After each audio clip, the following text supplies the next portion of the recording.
no hay que coger el ministerio del tiempo porque es el presente y el futuro. Y yo pienso, director, que aquí te lo hemos puesto muy, muy fácil, ¿no? Porque incluso Lorena, que es femme fatal, claro, aquí no has tenido ni que imponer ley seca, no has tenido que obligar a trabajar los fines de semana porque ya se trabajaba, es decir, que te has encontrado un periódico más sencillo, ¿no? Que Diario 16.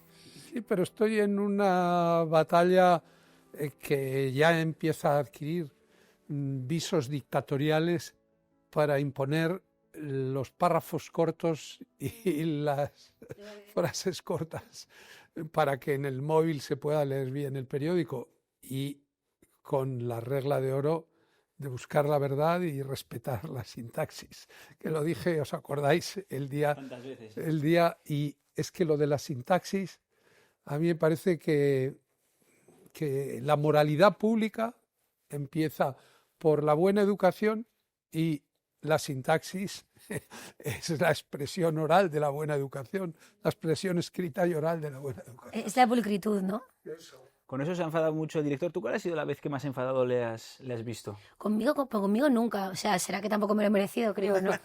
La verdad que no recuerdo. Empieza contando. Es más bien la leyenda, ¿no? ¿Cómo le conociste para entrar en materia y presentar los personajes? Mira, yo le conocí de verlo pasar, como esos amores lejanos, cuando yo estaba de becaria en El Mundo, y esto fue justo la bisagra donde empezaba el español, y yo tenía ganas de venirme al español, ahora que no lo escucha nadie.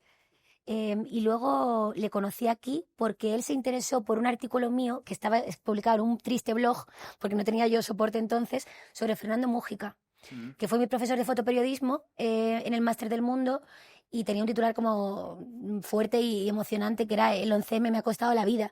Y eso llegó a Pedro, y creo que por ahí fue nuestro acercamiento, nuestra primera entrevista, y ya vine aquí y bueno, pues mi casa. Es que Fernando Múgica, navarro de pro, no ha sido un personaje cualquiera, ni en el periodismo español, ni en mi propia vida.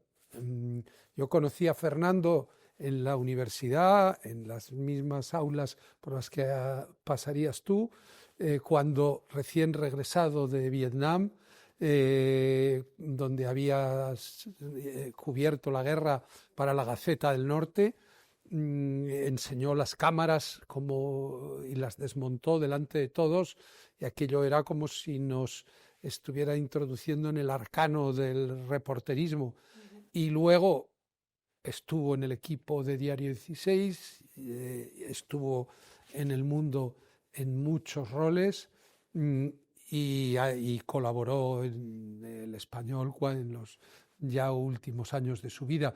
Y para mí es el símbolo del periodista íntegro, el periodista que busca la verdad, que tropieza buscando la verdad en alguna ocasión.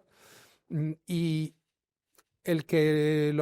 yo sentí que Lorena se veía reflejada en ese espejo, o por lo menos que el texto denotaba un atractivo, una atracción, que la atracción que la figura de Fernando Múgica ejercía sobre ella.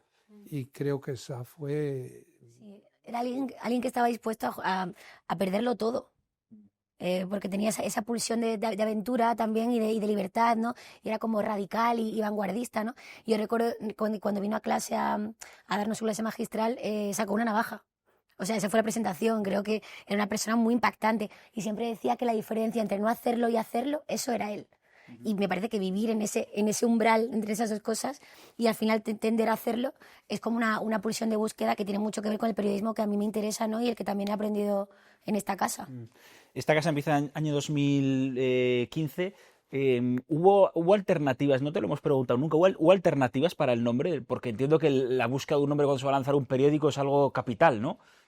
Sí, más que alternativas había una expectativa de que el periódico se llamara El Universal o El Universo, con esta broma que si lo único más grande que el país había sido el mundo, pues lo único más grande que el mundo tenía que ser el universo.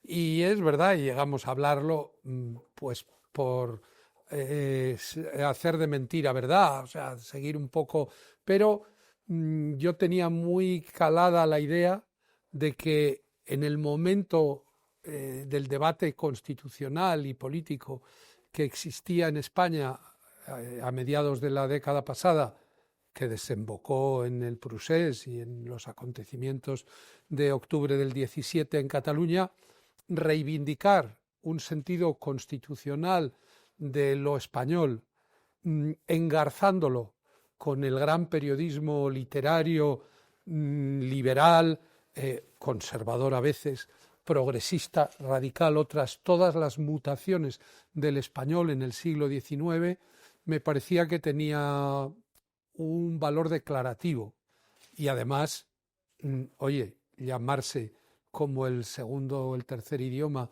más hablado en el mundo, pues también tiene una utilidad y una enorme proyección de futuro. ¿Tenéis nostalgia del papel? Porque tú has hecho toda una vida, o sea, tus primeros recuerdos de vocación periodística son con periódicos de papel, tú empiezas a ejercer el oficio en un periódico de papel, para ti supongo que hay una ruptura, una quiebra de después de cuántos años llevabas dirigiendo periódicos de papel. Pero yo había tenido ya una conversación iniciática, iluminadora, muchos años antes. Yo creo que el primero o segundo año de este siglo, con Rupert Murdoch en la sede de News Corp en Londres, allí donde había trasladado el periódico cuando había hecho frente en los años 70 a la huelga de los linotipistas y ya se hacía periódicos impresos sin linotipistas, y él me dijo: viviremos un tiempo en el que no habrá periódicos impresos. Dice, pero ni a ti ni a mí nos importará. Murdoch es 20 y tantos años mayor que yo y evidentemente no vamos a vivir, o él desde luego no creo que viva el final. Bueno, todavía aguanta, ¿eh? Sí, todavía aguanta, y su madre pasó de los 100 y él además sigue casándose una y otra vez. Pero bueno, lo importante es que él... Con lo que se rejuvenece. Lo importante es que él, que había empezado como chico de copy boy en el periódico de su padre en Australia, y que el magnate que había hecho su gran fortuna, el rey, el emperador del papel impreso, te decía que, oye, no nos va a importar porque hay otro sistema más eficiente, más rentable, también, él lo veía en esos términos, de transmitir la información. Y es que yo también lo veía cuando, es verdad que yo he dirigido 35 años periódicos impresos, pero nosotros nunca hemos sido leñadores que cortáramos los troncos de los árboles, ni que nos dedicáramos a extraer la pulpa para fabricar una pasta en una empresa química que se convirtiera en unas bobinas que se arrastraran en tráilers a unas catedrales del siglo XIX, de hierros forjados en los que se imprimían. Nosotros contamos historias. Todo esto es el proceso industrial. Además, el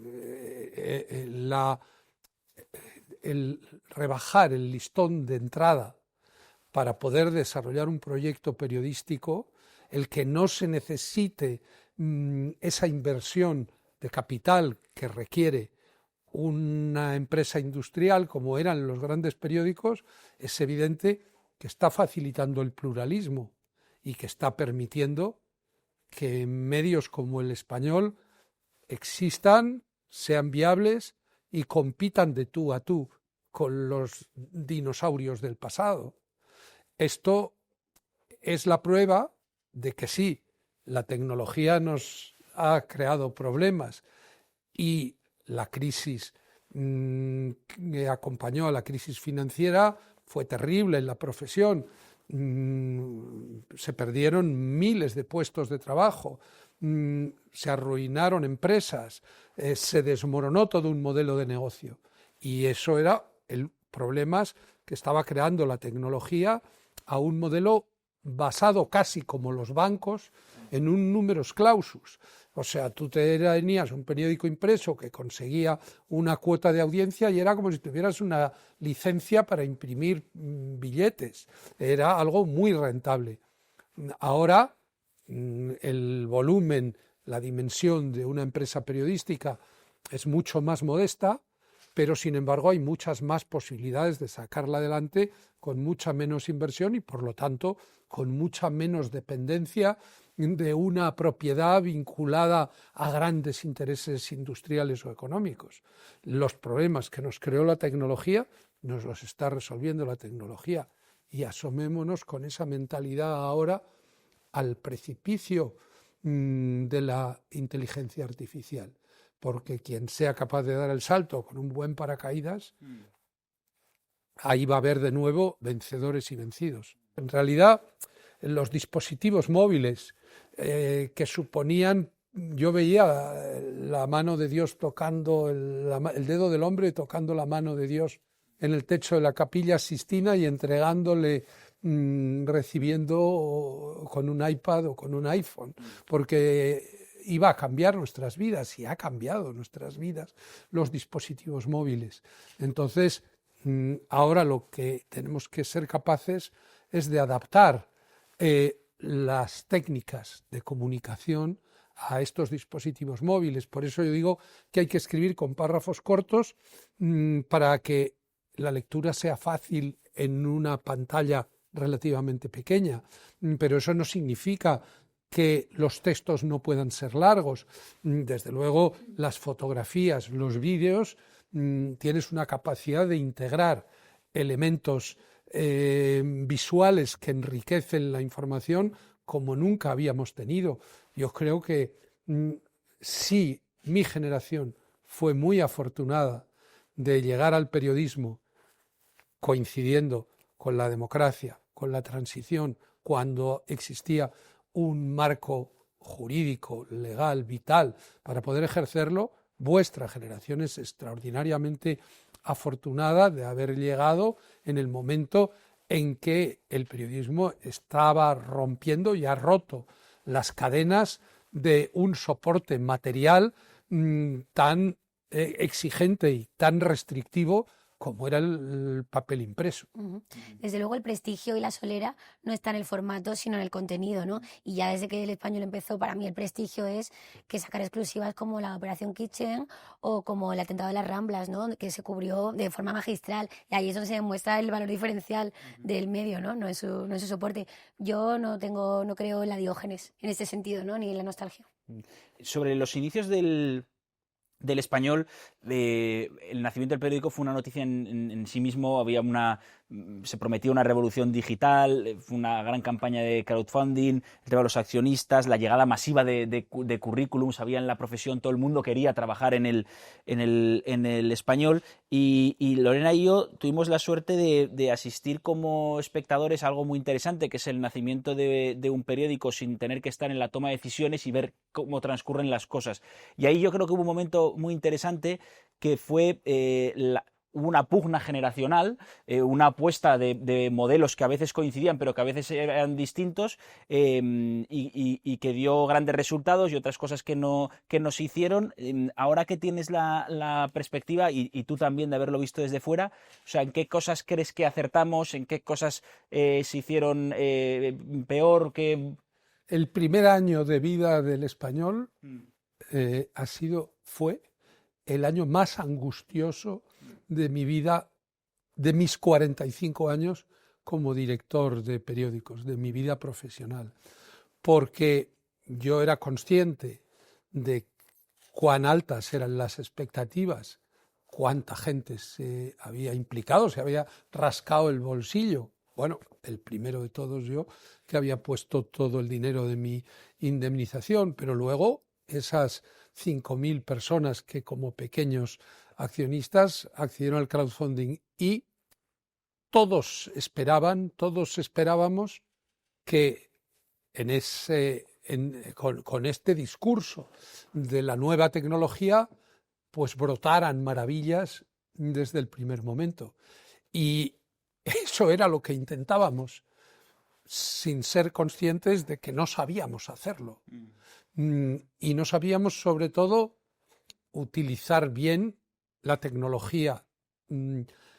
Creíamos que sabíamos mucho más de lo que sabíamos, cometimos muchos errores en la planificación del periódico, en el intento de hacer al mismo tiempo una buena página web y una edición para suscriptores que fuera muy rompedora, en los tiempos, en los lenguajes.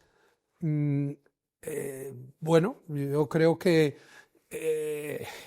también debo decir que precisamente aquella dificultad es la que forjó el que fuera moldeándose poco a poco lo que hoy es nuestro gran éxito, ¿no? ¿Cómo definirías tú la línea? ¿Cuáles son las diferencias entre la línea editorial del Español y la del Mundo y la de Diario 16? Más allá de que siempre es la búsqueda de la noticia, la investigación, sí, pero ¿hay alguna diferencia de línea editorial? Bueno, yo es que lo del centro liberal no lo he utilizado como un ropaje, sino que es algo que siempre me ha acompañado y que siempre ha formado parte de mi identidad.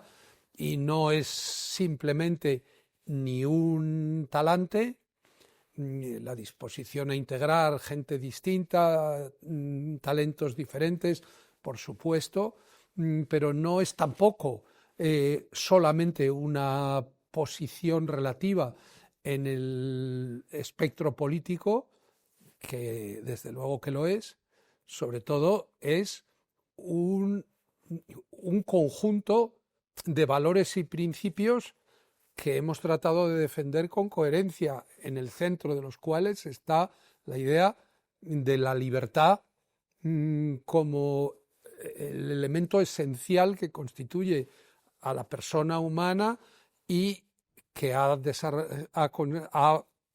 propiciado y ha propulsado el progreso de la civilización.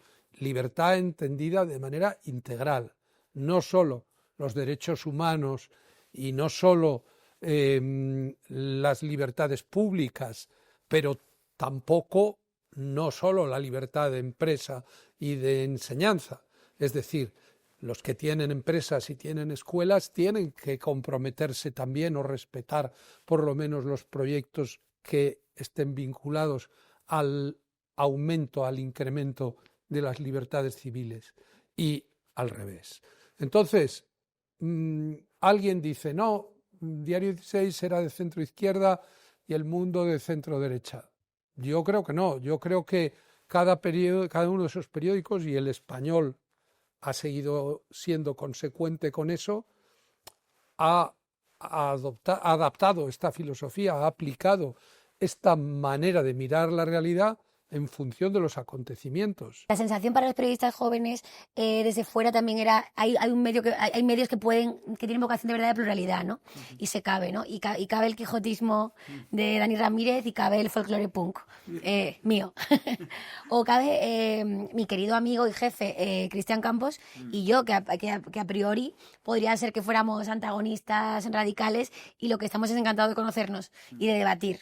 O sea, yo creo que el mundo, que el Español ha puesto en conclave todo eso, ¿no? Y creo que muchas veces he pensado que no sería más libre en otro periódico.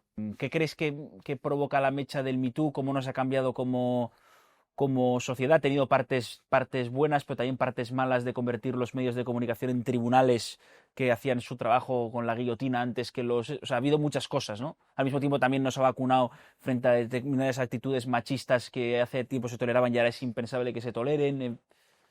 Desde luego sigo pensando que sigue habiendo una sospecha permanente hacia el testimonio de una mujer. Cuando alguien denuncia cualquier tipo de delito, nadie piensa de entrada, seguro que este tío está mintiendo, ¿no? Ya sea un robo en la calle. Y sin embargo sigue habiendo una sospecha hacia la mirada de la mujer, y creo que por esa incomprensión que se encontraba en los tribunales y en las actuaciones policiales, pues se tuvo que encontrar una llamada social que, por supuesto, quiero decir, ha parecido como algo ilegítimo, cuando no hay nada más legítimo que un debate social, cuando no hay nada más legítimo que poner las cosas encima de la mesa, ¿no? Y limpiar los armarios. es verdad que durante mucho tiempo creo que estuvimos obsesionados con encontrar nuestro propio Harvey Weinstein en España, y no lo encontramos quizá porque la industria del cine es mucho más precaria o porque no hay nadie tan poderoso, ¿no? Pero sigo pensando que hay mucho trabajo por hacer, que se han cometido errores, por supuesto, pero como en todos los cambios importantes. Quiero decir, ojalá más pulcritud y ojalá ser más exactos, pero desde luego, pues sí, hay daños colaterales. ¿Qué podemos decir? La vida está llena de estas cosas, y desde ese momento hasta Plácido Domingo creo que ha llovido mucho, creo que también nos hemos educado mucho como sociedad. Lo que empezó siendo un lento goteo ha acabado siendo un torrente, y también creo que han cambiado mucho las mentalidades de todo el mundo, de los españoles en ese sentido. Para mí ha sido algo fundacional y quizá la revolución cultural más importante de los últimos 10 años, desde luego el feminismo y el Me Too. ¿Tú has tenido ese cambio de mentalidad como director de periódico? Porque además tú te llegas, lo hablábamos en la época de 16, tú llegas a un mundo periodístico y social, es decir, que te creas en una España que no tiene nada que ver con esta. Sí, yo siempre había sentido una cierta perplejidad de que la humanidad hubiera marginado a la mitad de la población, considerándola inferior en derechos, negándole oportunidades, y sigue siendo, o sea, yo una vez organicé una cena en la que había la mayoría, o yo creo que eran todas mujeres, con el tema de la Revolución Francesa, y en cada una había en cada asiento el nombre de una figura importante femenina de la Revolución Francesa. Tenían un denominador común, que a todas las habían guillotinado, fuera la reina, fuera la que intentó promover la sociedad de mujeres revolucionarias. Es impresionante que se tratara de los derechos de los negros, de los derechos vistos desde cualquier otra óptica, menos desde la óptica de los derechos de la mujer, y estamos hablando ya de finales del siglo XVIII, cuando llega el derecho al voto. El otro día hablaba con una mujer holandesa, y yo, esposa de un alto ejecutivo del IBEX, ya casi es fácil adivinar quién, y yo le decía que en España, en los años 60, una mujer no tenía derecho a abrir una cuenta corriente si su marido no le daba permiso, y ante mi estupefacción ella me dijo que en Holanda tampoco.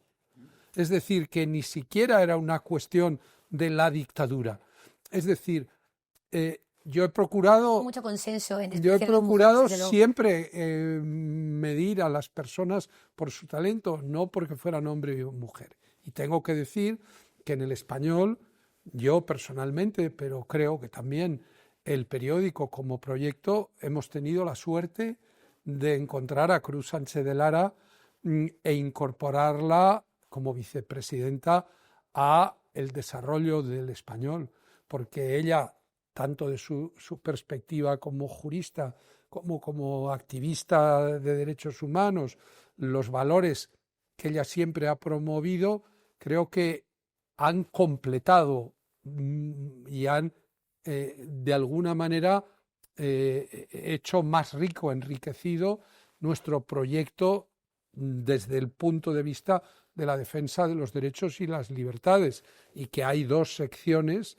en clave ODS y Magas que marcan un antes y un después en el desarrollo y en el posicionamiento del periódico en la defensa de los valores del conservacionismo y del feminismo. Ahora que hablamos de mujeres, el fenómeno Ayuso está siendo desde el punto de vista del liderazgo femenino, ¿no? Y está generando muchísimo debate, y es algo prácticamente inédito en política española, ¿no?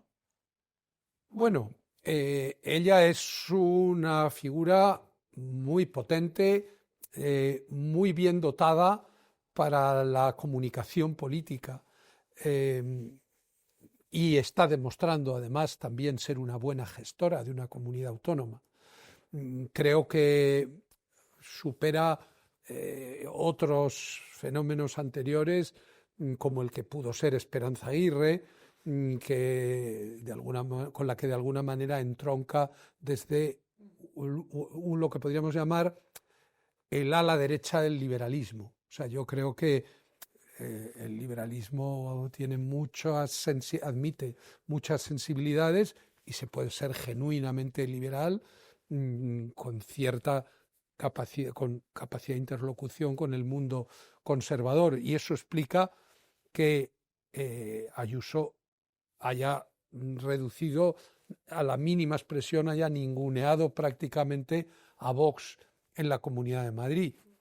Y es una de las razones por las que yo simpatizo.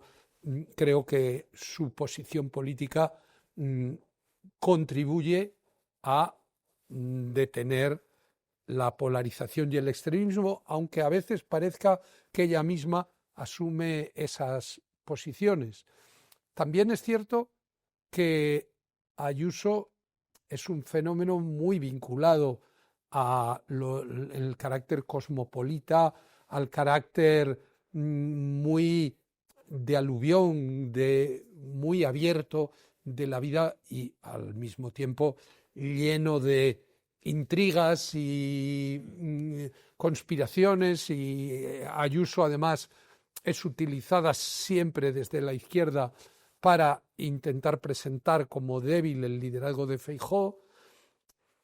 En fin, yo creo que el Partido Popular tiene la gran ventaja de que tiene quizá los dos políticos emergentes con más futuro de cuantos hay en España, que Ayuso es una de ellas y desde luego Juanma Moreno es el otro, ¿no? A mí me gustaría un gobierno en el que Ayuso y Moreno Bonilla fueran vicepresidentes. ¿Qué mirada tienes tú? No, estaba pensando en eso. Pues Ayuso me parece un personaje sobre el que escribir, desde luego. Yo sí que estoy de acuerdo con la tesis de Cristian Campos en su libro Me gusta la fruta, dedicado a Ayuso, en que la inteligencia de Ayuso ha sido pues enfrentarse como a ese armazón grisáceo del PP, ¿no? Más tecnócrata y aburrido, que a mí literariamente no me interesa nada y vitalmente tampoco. Y creo que también como venimos cansados de liderazgos femeninos, esta cosa que a ver qué es, por ejemplo protagonizados por Yolanda Díaz, y esa dulcificación de las formas y esa tontería y esa cosa naif, y creo que también nos hemos hartado mucho de que nos traten como amemos, pues brilla más o de repente refulge esa chulería graciosa de Ayuso, ese Puerta Grande de enfermería, ese, como decía Machado, beber el vino de las tabernas. Esta cosa a pie de calle resulta muy simpática a mucha gente porque hay mucho cansancio de la regañina y de la moralina, ¿no? Yo no votaría a Ayuso porque tiene brocha gorda en muchas cuestiones que considero importantes, pero desde luego teniendo en cuenta que si la vida es un espectáculo, ella es un gran personaje para ese espectáculo. Sí. Se enfrenta ahora a su primera, digamos, a su primera debilidad, que es el momento en el que ella defiende en sede de gobierno a la mentira del novio.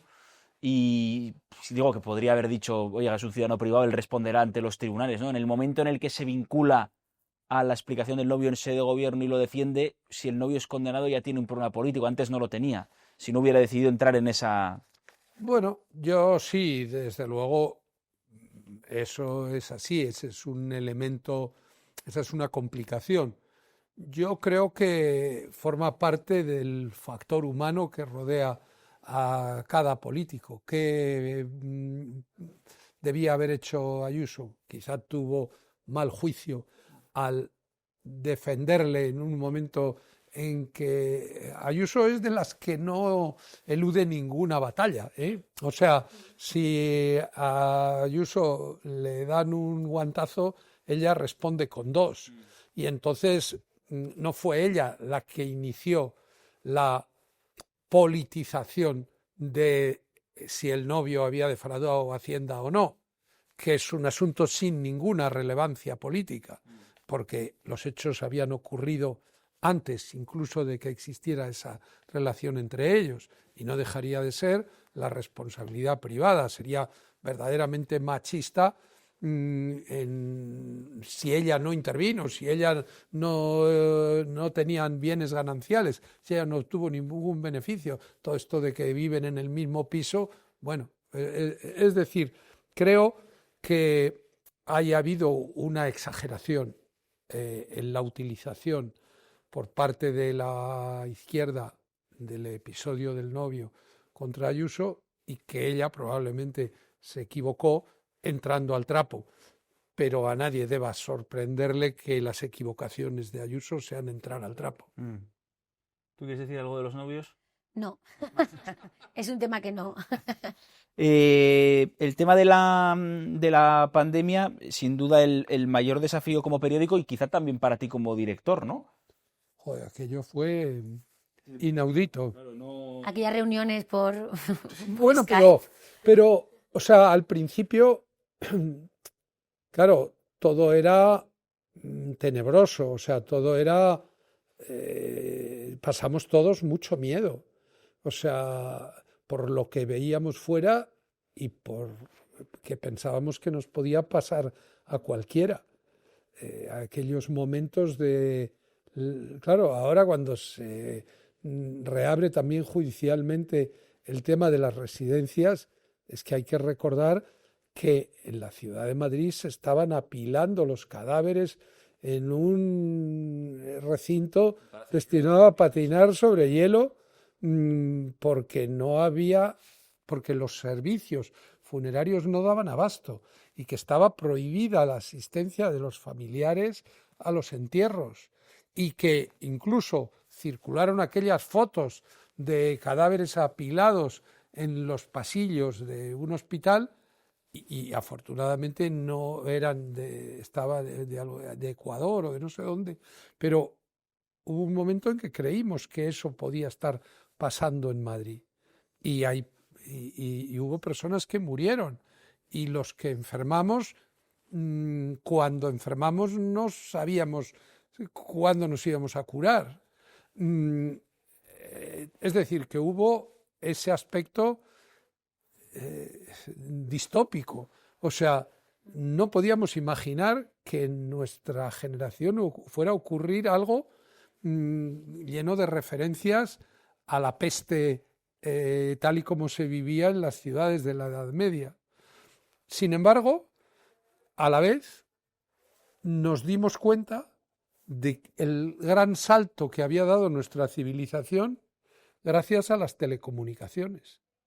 Es decir, que descubrimos que buena parte de la actividad económica, de la vida personal y de la actividad social podía mantenerse a través de los teléfonos móviles, de las videollamadas, de las conexiones y desde luego aprendimos a hacer el periódico no ya sin linotipistas, no ya sin rotativas, no ya sin distribuidores de camionetas de reparto, no ya sin kiosqueros, no ya sin papel.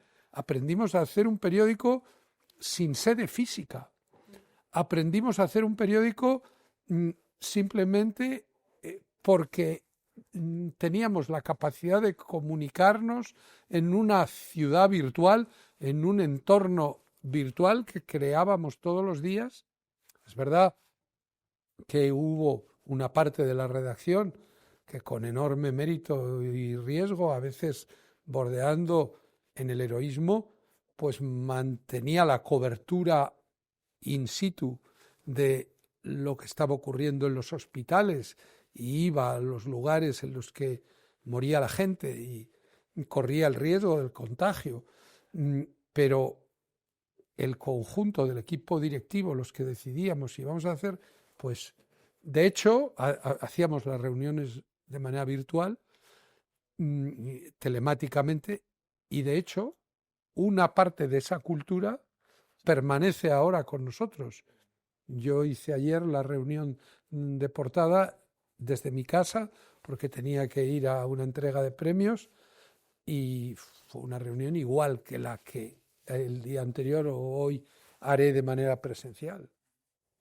Sí, desde luego esa también es mi experiencia generacional, ¿no? Que las telecomunicaciones pues son la vida. Pero yo recuerdo la pandemia como algo pesadillesco, te puedes imaginar. Yo con lo callejera que soy estaba como una pantera en una jaula y recuerdo que también era la antivida, ¿no? Porque no podíamos contar lo que pasaba en las calles, porque en las calles no pasaba nada, ¿no? Y de alguna manera también era el antiperiodismo, ¿no?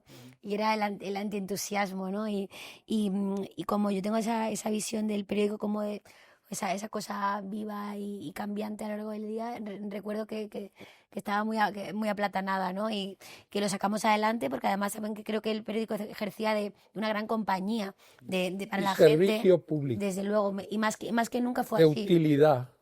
Fue extremadamente útil y también extremadamente cálido, porque te hacía ver que la vida seguía corriendo, ¿no? Bajo otros puentes. Y bueno, creo que ahí se demostró también la importancia de dar un buen servicio público, como dice Pedro, en un momento crítico, ¿no? Y también delirante a nivel de salud mental, ¿no? Y la compañía, la lectura del periódico, creo que fue esencial para mucha gente.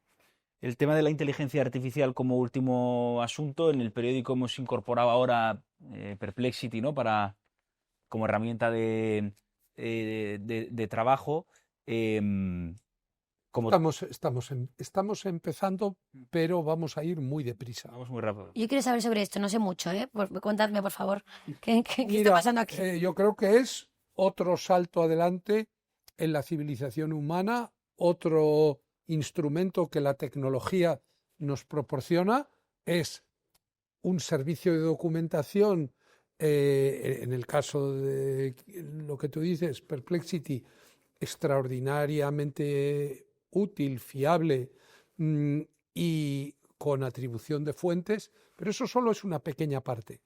Nosotros estamos ya analizando, y nuestro director de estrategia, Dani Muñoz, está dedicado a ello, todas las tareas, no solo en la redacción, sino en el conjunto de la compañía, en las que la inteligencia artificial puede ayudarnos a simplificar procesos, a ser más eficientes, a que los periodistas y los trabajadores en general no estén haciendo cosas mecánicas.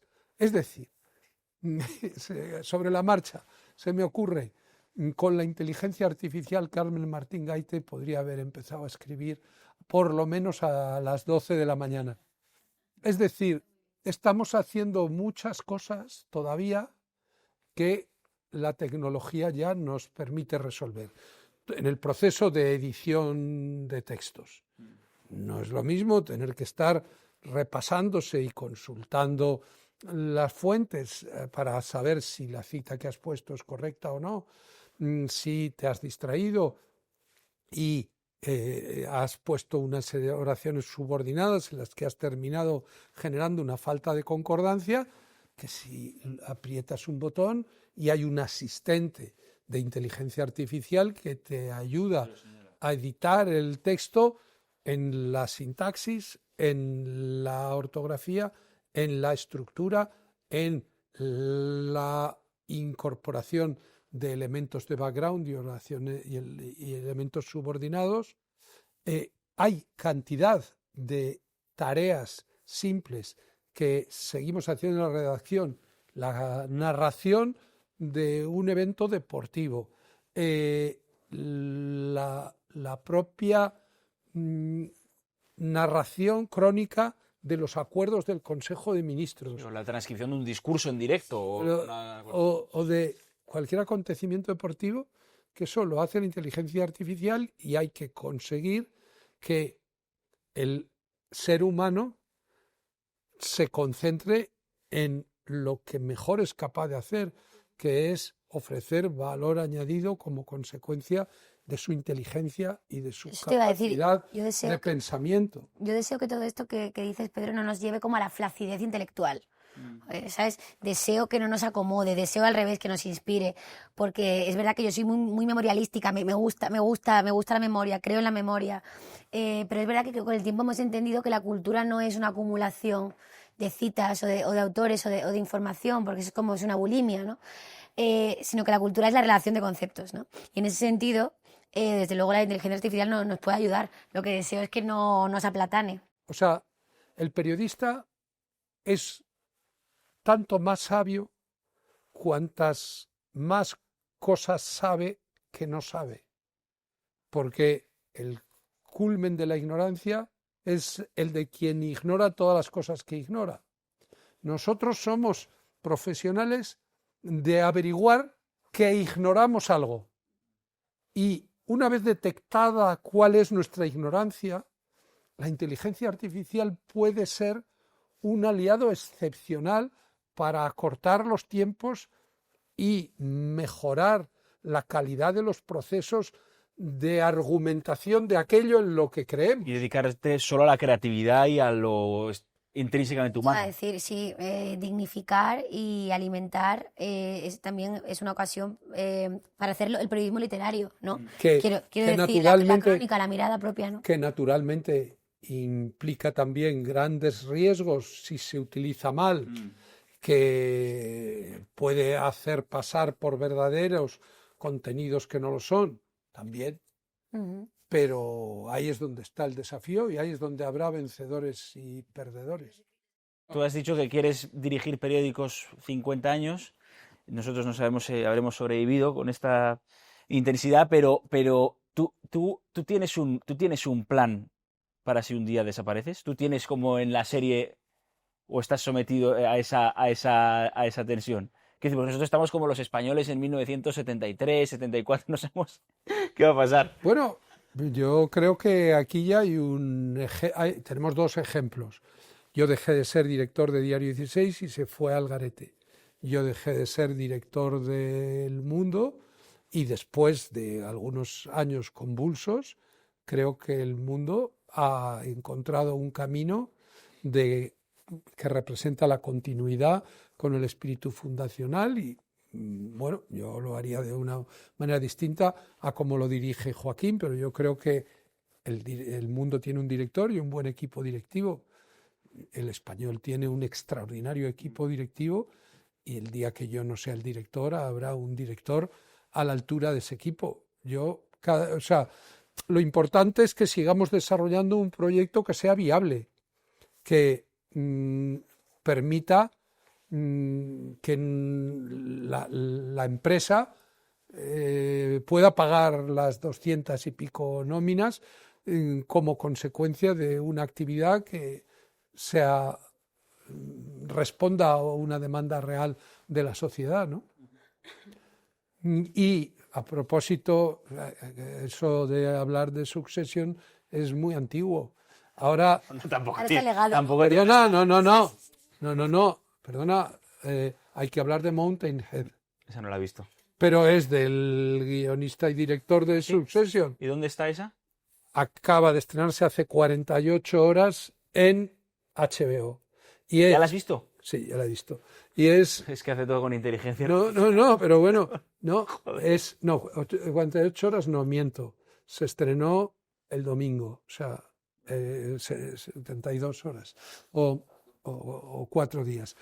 Es la historia de 4 magnates de la inteligencia artificial, las redes sociales, uno de ellos fácilmente identificable como Elon Musk, que van a un supercasoplón en Islandia o en algún otro sitio rodeado de nieve, y entonces, a la vez que compiten entre ellos, y los diálogos y todos son de Succession, están decidiendo cómo van a aplicar la polarización en cada país del mundo y viendo y siguiéndolo a través de las pantallas los efectos de cómo la gente muere o de cómo un país entra en el caos o tal, y diciendo, oye, pues voy a tener que combinar con mi red social, con tu inteligencia artificial para conseguir paliar un poco que ahí se nos está yendo la mano.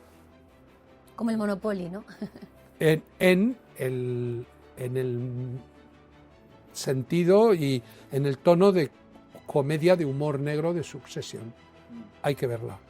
Vamos a verla, ya comentamos, escribir un artículo sobre ella, me parece interesante. Pues sí. Fantástico. Pero yo solamente quiero que Pedro J viva para siempre. Pero bueno, mientras tanto veré la serie.